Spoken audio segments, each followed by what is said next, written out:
Yesu ashimwe cyane inshuti z'umusaraba. Yesu ashimwe bwoko bw'Imana. Yesu ashimwe abakunzi ba Yesu, abo dufatanije urugendo rujya mu ijuru. Ndabaramukije mu izina rya Yesu. Amahoro ya Kristo wakomeze kubana namwe. Imana y'amahoro nishimwe. Uyu munsi wa none rero anumvishe nanjye hari ikintu Imana yasize ku mutima. Nifuje ko twasangira nk'uko bisanzwe dusangira ijambo ry'Imana. Imana y'amahoro ihabwa icyubahiro. Haleluya. Nkuko rero mubimenyereye, nitwa mu Masurire, barizwa mu gihugu cya Canada. Imana ikomeze kubishimira. Haleluya. Nuko rero ndagira ngo dufatanye ijambo ry'Imana. Imana yase ku mutima wanjye, ariko mbere yuko nakomeza reka tubanze dusenga Imana. Mana, ndagushimiye urera kandi urakiranuka. Uburebure bwawe nta wabuheza, ubugari bwawe nta wabuheza, uri mugaru kuri iyi si yose. Izina ryawe nirishimwe, ubera hose icyarimwe kandi ukunda abagukunda. Ndagushimiye aka kanyamahanga y'izina ryawe, ntabwo nkwiriye ndanduye rwose, ariko nibutsa amaraso yawe. Yeguhangara izina ryawe rifite imbaraga, rindusha imbaraga, ariko mwami ijambo ryawe riravuga ngo nitujye guhangara izina ryawe tubanze twiyeze, kuko nawe uri uwera. Haleluya. Mana, birashoboka ko naba ndakwiriye, umuntu burya ari mwisi aracumura, areba agacumura, bagacumura, amaraso yawe nanyeze, ndetse yeze n'aba abantu bagiye kuzumva rino jambo, kandi uri kuze mu mitima y'abantu rigira imbaraga, uri kurikirisha ubuntu n'ubugwaneza, buri wese uryumvisha agerageze guhinduka no kugukurikira. Urakoze rero kuri umwami mwiza, ibi byose tubishobozwa nawe uduha imbaraga. Turi muri wowe nta bwoba, kandi turi muri wowe tuzakomeza kuvuga imirimo n'ibitangaza ukora. Urahebuje, ndagushimiye. Neza yawe ni nziza kubakumenye, kubatakuzi bijya birurushije bikanabacanga, ariko geza ahora nkwamamaza kuko uri umwami w'amahoro. Nushimwe kandi ushyirwe hejuru mu izina rya Yesu. Amen. Yesu ashimwe.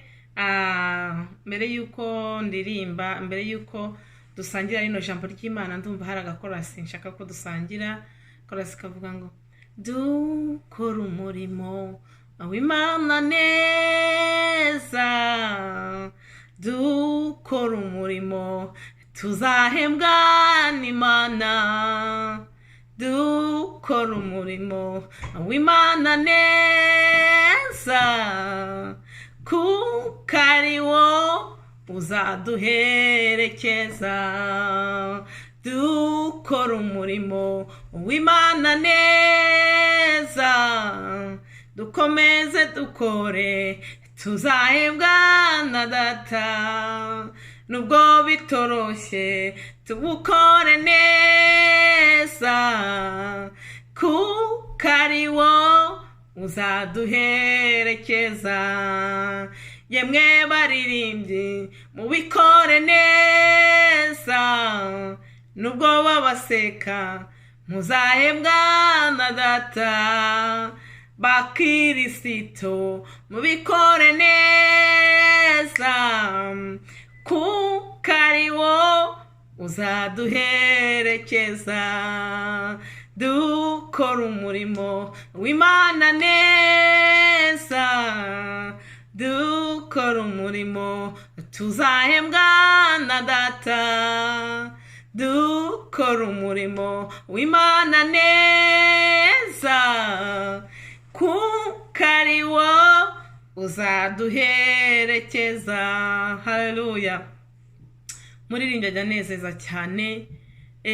Uyu munsi wa none numvishe uyu muririnda nje ko Imana amaze gushyira rino jambo ku mutima wanjye.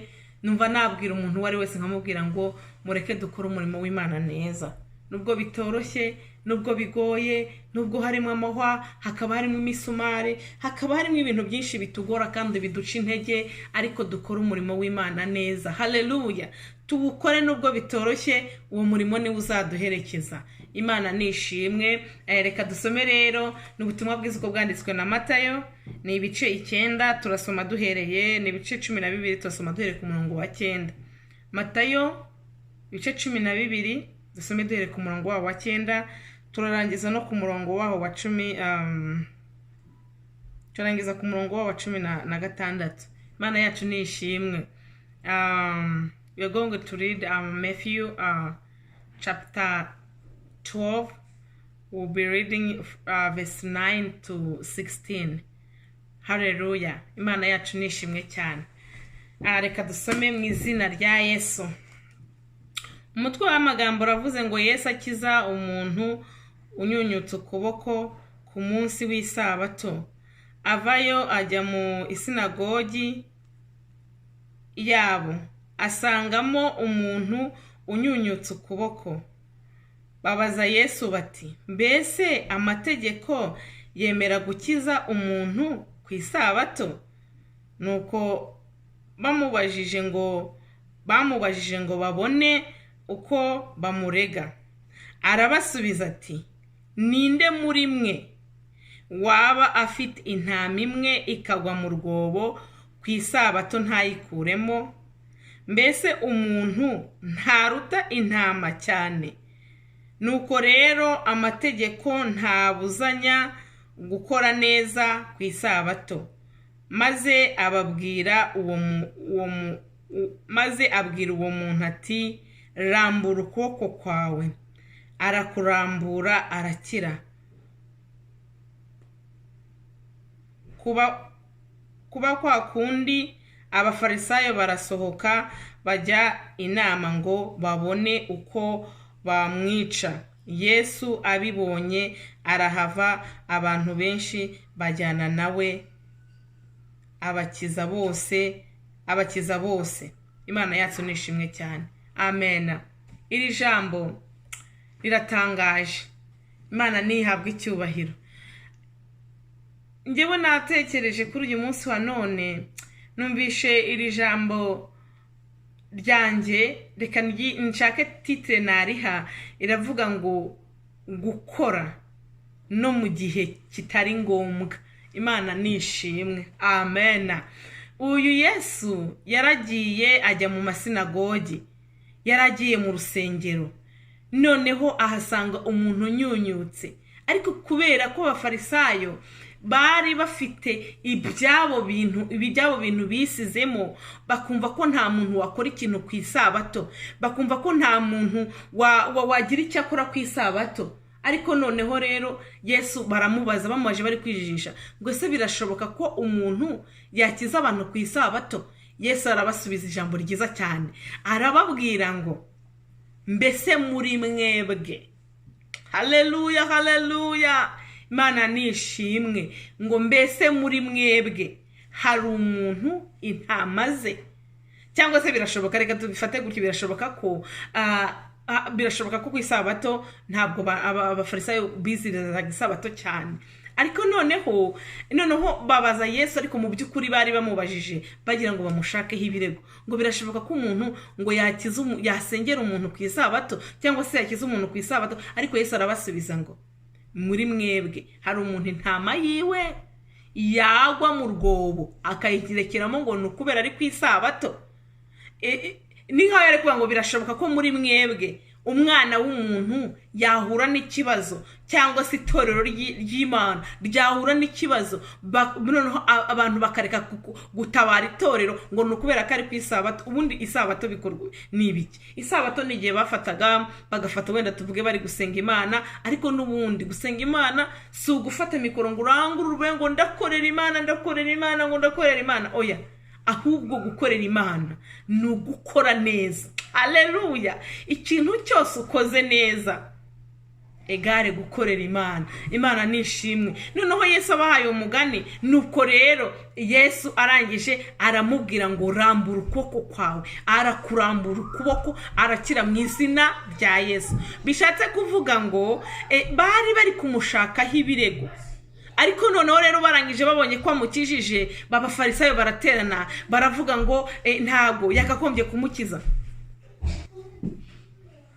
Ubundi abo bafarisayo mu by'ukuri bajya kubaza Yesu, ntago bari bayoboye ko Yesu yabikora. Ariko noneho ayo mategeko yabo niyo noneho yatumye batangira kubwira Yesu icyo gukora.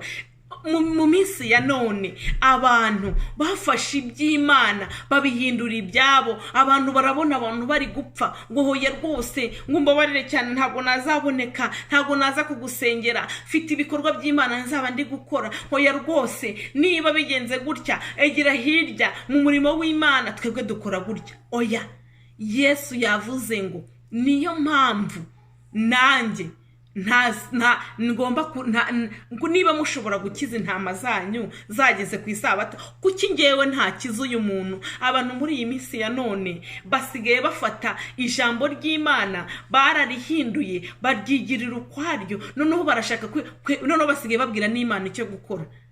Imana yacu nishimwe cyane, ariko uyu munsi ndagira ngo nkubwire ngo tukomeze tubikore. Nubwo bavuga ngo uriya muntu ko ari gukorera Imana, barazana kondisiyo zabo. Ubundi uriya muntu kubera ko yahuye n'intambara nyinshi ntabwo akwiriye gukorera Imana. Uriya muntu kubera ko yahuye n'ibigeragezo. Mwari muzi ko muri iyi minsi amakuru maze kubona cyangwa experience ngewe mfite, hari igihe ushobora kurwara cyane, wamara kurwara ufite nk'umwana urwaye, abakristo mubana mu murimo bakubwira ati mbere rero mwene data ubwo wamuririmbye kubera ko ufite ibibazo byawe urimo. Umurimo w'Imana bisaba kwitanga, ugende ujye gukurikirana ibibazo byawe, numara kubikurikirana tuzaza natwe uzajya waza gukora umurimo w'Imana. Ugende ujye gukemura ibibazo byawe ku ruhande, numara gukemura ibibazo byawe ku ruhande uzajya uza gukora umurimo w'Imana. Mbese abantu basigaye bashakira Imana ubusobanuro.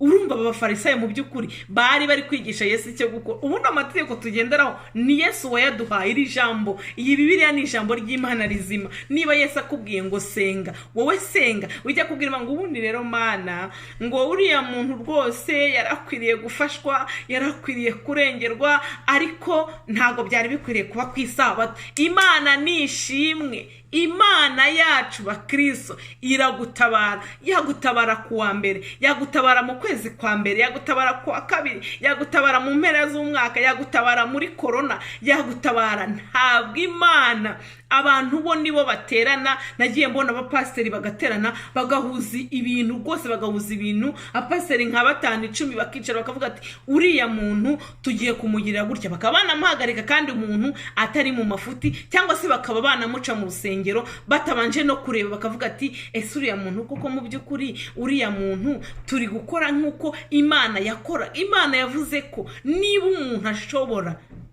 kutabona intama yiwe yaguye mu rwobo ku munsi wa mbere, akabona intama yaguye mu rwobo nubwo bari ku isabato, agomba kujya kubanza kuyikuramo, kandi akayikuramo atirengagije ko ari ku isabato. Niko n'Imana yubwe yitegereza ikareba ikavuga ngo uriya muntu ngomba kumukiza. None rero bene data nagira ngo mbabwire ngo Imana yacu ifite ububasha n'ubushobozi bwo kugukiza ititaye kuri ayo mategeko y'abafarisayo. Ntabwo Imana izita kuri ayo mategeko, kuri ayo mabwiriza y'abantu muri iyi minsi.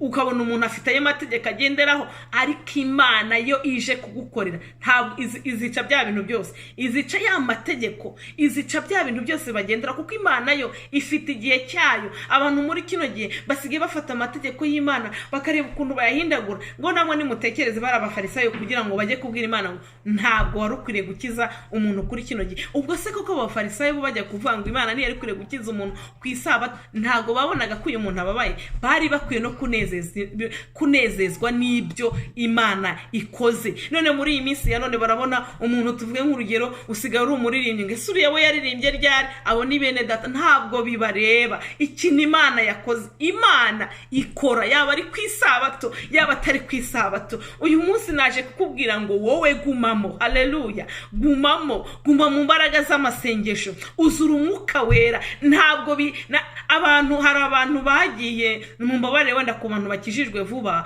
hari abantu ubona umuntu atangiye gukizwa bitewe n'ukuntu bari kubana n'Imana, none ugasanga bari kuvuga ngo nuriya se, nguriya wo kwa kanaka, nguriya se yakijijwe ryari? Ninde bireba? Imana ishobora kugukiza. None yaba yaragukijije muri za 2, yaba yaragukiza muri za 80, wakizwa na none. Ariko icyo nashatse kubwira ngo Imana ikora mu gihe cyangombwa no mu gihe kitari cyangombwa. Abantu bashobora kwibwira ngo oye rwose mama Surire ntabwo yarakwiriye gutabarwa, yarakwiriye kuzatabarwa mu minsi itari, ariko no kw'Isabato Imana irakora. Humura mubyeyi, humura mukobwa, niba uri muri Yesu neza gumamo, dukora umurimo w'Imana neza. Yesu we nawe bagiye bamuha amakondisiyo, nawe bagiye bamubwira, kandi abangabo bari abayobozi bakomeye, bakamubwira ati hoya rwose, bamushakaho ibirego. Arangije abonye ukuntu bari kumushakaho ibirego, arabahunga arigendera. Nawe rero reka nongere nkubwire ngo wowe korera Imana ku giti cyawe, ukorera Imana n'umutima wawe wose. Ntukorera Imana ukeneye ko abantu bakumenya. Haleluya. Ntukorera Imana ukeneye ngo karanshima, uyu muntu uyu n'uyu yaranzi. Oya, korera Imana yaba ari kw'Isabato cyangwa kw'Isabato, kuko abantu basigaye babona ukuntu Imana yatabaye umuntu. Haleluya. Bakumva bagatangira ubundi rero burya rero Mana ntabwo wari ukwiye kumutabara muri buno buryo. Ese ubundi waretse y'igipanga ukazamutabara undi munsi, y'ikiguma neza ukazamugirira ikindi gihe, ukazareba ukundi kuntu bigenza. Ariko Imana yacu ntabwo itabara kw'Isabato gusa. Imana irakora ku manywa na nijoro. Umuti kuko ijambo rirambwira ngo mw'isi yose, haleluya, uyubaha agakora ibyo, uwo niwe wemerwa. Ntabwo uzemerwa ngo nukuri gusengera mu itorero runaka, ntabwo uzemerwa ngo nukubera ko hari umupasiteri, ngo nuko hari umupasiteri runaka wara tuvuga waguhaye amatayito, ngo numara kugira titire runaka ngo nibwo uzaba. Hoya, mw'isi yose umuntu wubaha Imana agakora ibyo gukiranuka, ntabwo tukwiriye kuzatugenda ku mategeko y'abafarisayo, ahubwo Imana yakoraga. Mwiriye gukora umurimo w'uwantumye hakiri ku manywa. Nakubwiraga mubyeyi, nkubwira nawe mugabo, wowe ufite umunwa, dukora umurimo w'Imana neza. Abantu bo muri iyi minsi bafite yabo mategeko ay'Imana barayahinduye, ukuntu Imana yakorana, ukuntu Imana yagiraga urukundo, ukuntu Imana yatabaraga abantu bayo, barabihinduye. Ahubwo bari gushaka bo kugendera bafite mu cyongereza bavuga ngo bafite schedule, bafite icyabo yabo liste bafite, cyangwa amabwiriza yabo basigaye bagenderaho. Ntago batubahiriza amategeko y'Imana. Ariko ijambo ry'Imana ryambwiye ngo Yesu yamutabaye kw'Isabato. Imana izagutabara, babyemere batabyemera, baba bakwemera batakwemera, baba bakuzi batakuzi, Imana izagutabara. Kandi ntabwo Imana igitabara gusa ngo nukubera ko, ntabwo Imana itabara gusa ngo nukubera ko, ntabwo Imana itabara ngo nukubera ko abantu wenda babona ko ukwiriye gutabarwa. Kuko mu by'ukuri uriya muntu wari unyunyutse ukuboko, Yesu yarahageze maze kuhagera. Baba uriya muntu arababaye, uriya muntu ararwaye, uyu muntu araruhijwe, uyu muntu reka mutabare. Nubwo b'abafarisayo baba babyemera cyangwa batabyemera, ariko ndamutabara kuko nditwa ndiwe. None rero mwene datangira nkubwire ngo Imana izagutabara, kandi yitabaye ntabwo itabara ikurikije ngo nuko ngo hari abadiakoni runaka, hari abakozi b'Imana runaka. Babyemere batabyemera, tuzatabarwa. Ndagira ngo nkubwire ngo ugumemo iri jambo niri muri Matayo nsomye, rirampumurije. Yesu aragutabara nubwo batabyemera. Abantu basigaye bafata amategeko yabo bakumva bayashyira mu mategeko y'Imana, bagafata amategeko yabo bagenderaho, bagafata amabwiriza yabo. Hari n'abantu badagikurikiza amategeko y'Imana, ahubwo basigaye bariremeye ayabo mategeko akaba ariyo bagenderamo. Ariko ndagira ngo nkubwire ngo Imana iratabara, wabyemera utabyemera iratabara. Kuko wifata umuntu, wowe abafarisayo nibo bafata umuntu, uyu muntu yaranyanyitse ukuboko, ntabwo bari babajwe nuko ameze. Wifata umuntu ngo nuko ari mu ntambara, uvuga ati mwene data turagutaye kubera kuri mu ntambara, ntabwo twagiye tukumarira Isabato itaragera. Wifata umuntu ngo nukubera ko yapfushije, uvuga ati ubundi nari narabivuze uriya muntu bizagenda bityo. Ahubwo wowe gira ishyaka nk'iryo Yesu yagize, vuga ngo uyu muntu arababaye, uyu muntu akeneye gutabarwa. Tabara umuntu, tabara mwene data musengana. Imirimo yose dukora hano muri iyi si niyo izagira umumaro. Tugomba gukora mu gihe cyemewe n'ikitemewe, tukavugira Imana. Niyo mpamvu rero nayo navuze ngo ntabwo nzacogozwa n'incamugongo. Haleluya. Ntabwo nzacogozwa n'incamugongo, abo bazimbwira niba bazagwa ni kumunya. Ntabwo azacogozwa n'incamugongo, abazimubwira niba bazagwa. Have wabwoba we nimunyihorere, namara maje pe kujya mu ijuru. Have wamagambo nabo we nimunyihorere namara maje pe kujya mu ijuru have wabwoba we nimunyihorere namara maje pe kujya mu ijuru. Naramaramaje kujya mu ijuru. Haleluya. Mbabarire cyane. Namaramaje kujya mu ijuru. Abazikubwire zo ncamugongo nibo bazagwa. Yesu yarakoze. Reka mbabwire bene data, witinya Yesu yagiye yakora. Urumva mu byukuri Yesu yakoze neza, amaze gukora neza bamushakira ibirego. Imana ishimwe. Ariko Yesu yakomeze gukora. Nukuri ngaho utekereza kugira ahantu hari umuntu w'umurwayi ukavuga ati uyu muntu rwose reka mukorere, Imana yo mu ijuru mutabareka mukize murengere. Ariko abantu bo ku ruhande nibanezezwe n'ukuri gukora Yesu yakoreye umuntu neza. Aturiya muntu rwose twarabivuze nikaziteremo. Ariko nagira ngo nkubwire ngo komera kandi ugumemo. Muri yavuze ngo niba uri muri Yesu neza gumamo. Gumamo. Agira neza gumamo, ugume muri Yesu neza. Nugume muri Yesu ngo nuve muri Yesu ngo nukubera ko bakubwiye ngo ubundi hari igihe Yesu yakoze neza uravuga turiya muntu akoze ibintu ku isabato, uraririmba bakavuga turiya muntu ubundi ndabizi ririmba ryiwe. Wabwiriza ati ataba yabuze ibyavuga, ariko gumamo. Ubundi mu byukuri nyankunda kubwira abantu ngo niba hariho umuntu ushaka kwemerwa n'abantu, korera ubashimisha. Ariko niba uzi ko nta muntu niyo yakwemera. Haleluya. Nagira ngo mbwire ngo dushaka ukuntu twemerwa n'Imana, dukora ukuntu kose tuzemerwa n'Imana. Kuko nushaka kwemerwa n'abantu bene data nibakomeze bakwemere wowe, ubundi umuntu mu byukuri bamwemera iyo uri umuntu uteka ukagaburira abantu bakaza bakarya neza, bazata bavuga tuzi guteka neza. Niba ufite wishoboye abantu bazaza bavuga ati umeze neza. Ariko nugera ku byago, nugera mu ngorane, nta muntu numwe muri baba umuntu wigeze uhura n'ikigeragezo agabana n'ikigeragezo cy'ukwezi kumwe amezi abiri, za nshuti zose akagira inshuti musigaraho. No mu gihe gikwira n'ikidakwiriye inshuti imwe yakugumye igakubwira humura komera turi kumwe, ayo niyo nshuti. Ariko nagira nkubwire ngo dukorere Imana neza kuko nayo tagidusiga mu byago no mu makuba. Nukorere rero neza ngo nuko ari kwisabato nuko atari kwisabato, oya, ahubwo dukwiriye gukora igihe gikwiriye n'igihe kidakwiriye. Uko Yesu nawe yagiye agakorera neza, akorera abantu neza, ariko bararenze baramwica. None ngiye umwana w'umuntu natinya gukora neza, none abantu batahangaye batatinye Yesu, ngiyewe ndi umuntu ki nkwiriye gukora umurimo wantumye hakiri ku manywa. Ndagira ngo mbwire isi yose ngo nimutinyuke dukore. Kandi iyo ubanye n'Imana ukaba mu bwami, ukabana mu butware n'Imana, ugakorana n'Imana, mukaganira, Imana ikuwa amakuru, Imana igenda ikurwanirira. Dufite amahoro ab'isi batamenya kuko twabanye n'Imana. Haleluya. Iyo ubanye n'Imana iraguhisha, iyo ubanye n'Imana iragukomeza. Abantu babona urimo kuvuga bakavuga ati buriya nukubera haza, ariko ukorera Imana niyo waba utariye. Tokeleze na mando wayasi. Ukorera Imana niyo waba ushonje. Erega tubaho nk'abandi bose, ibibageraho natwe bitugeraho, ariko tugatuza tugashima Imana yaduhaye amahoro tukareka gusakuza.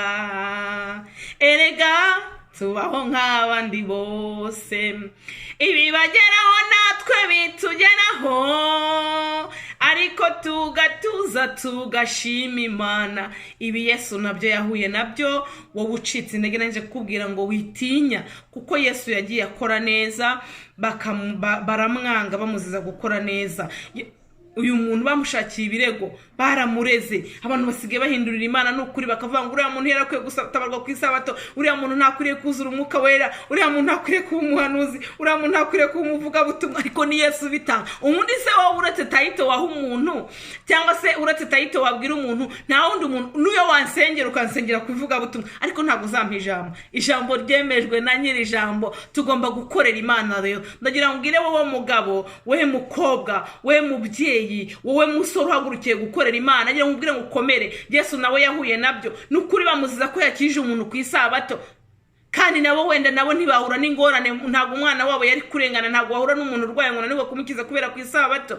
Komera rero ushikame, Yesu aragukunda, kandi niba uri muri Yesu neza gumamo. Niba nta kintu kigutandukanya n'Imana, niba hari umuntu wahemukiye, ukaba hari abantu rwose bajya bahemuka, ukaba ufite umuntu wahemukiye, wagiriye nabi, wibye se, wateranije abantu bakaba ari famiye zibaho zidahuza kubera kuba wafashe umuntu yungu ukagenda ukamuhimbira ibintu ukabivuga, ugafata famiye zikaba zidahuza, ukaba ufite ikintu wakoze cyagutandukanya n'Imana. Aho utangira ubwira Imana ngo Mana mbabarira. Niba hari ikintu kigutandukanya n'Imana, niba hari umuntu waba warahemukiye, umwegere umubwira ati mbabarira. Hanyuma numara kumva ko umutima wawe wowe ubwawe, hari abantu bajye batunga umutima utabacira urubanza, ariko kubera ko nta mwuka w'Imana uri muri bo, kumva ko uri amahoro kubera ko nta mwuka wagukomanza kubwira ko wahemutse. Ariko ndakwifuriza kugira umwuka w'Imana ugwa kwisuzuma, urebe neza, uvuge ngo mbese koko mu by'ukuri nta muntu naba narahemukiye, nta muntu nafanye n'urubanza nawe. Niba nta rubanza ufitanye n'umuntu, ukaba utarufitanye n'Imana,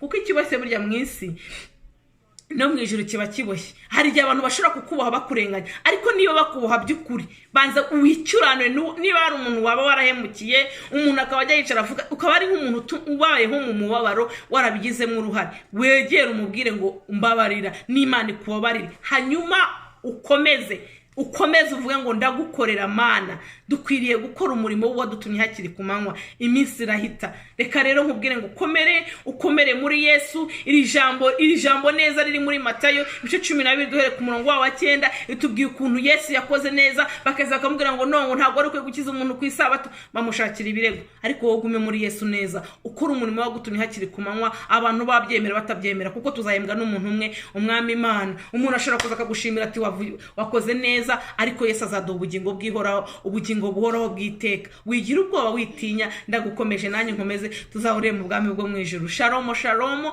amahoro ya Kristo abahe gutinyuka, dukorera Imana nubwo baba bashaka ko tudakora ku isabato, nubwo bashaka ko tudakora ibyo bagushakaho gukora. Ntaba ari ibyo ukora, ahubwo ukore nk'uri kunezeza Umwami Yesu. Imana yacu bishimire kandi baho amahoro. Ndabakunda. Shalom shalom. Amen. Ndagushimiye Mana, gushimiye ko duhaye ijambo ritubwira ngo dukore umurimo wawe hakiri ku manywa. Haleluya. Abantu bafite ubwoba, baratinya, abantu bagerageza kuvuga bakavuga ngo wanaka barandeba nabi, baranyumva nabi, ariko dutinyure maze uduhe kureka icyaha. Niba umuntu afite ikintu kigutandukanya nawe, umushyire mu ijambo gukore, utinyura abantu baratinye, abantu bagiye baceceka, abandi bagiye babivamo kubera bagiye babeshywa n'abantu, bagiye bahemukirwa, bandi bagiye babaha kondisiyo zo kugenderaho. Ariko Mana, twebwe uduhe kwaguka, tugukorere nk'abazahembwa. Tudakeneye ingorano zo muri iyi si Mana, ko n'ingorano zo muri iyi si zishira vuba. Wowe duhe gukora nk'abazahembwa n'Umwami Imana.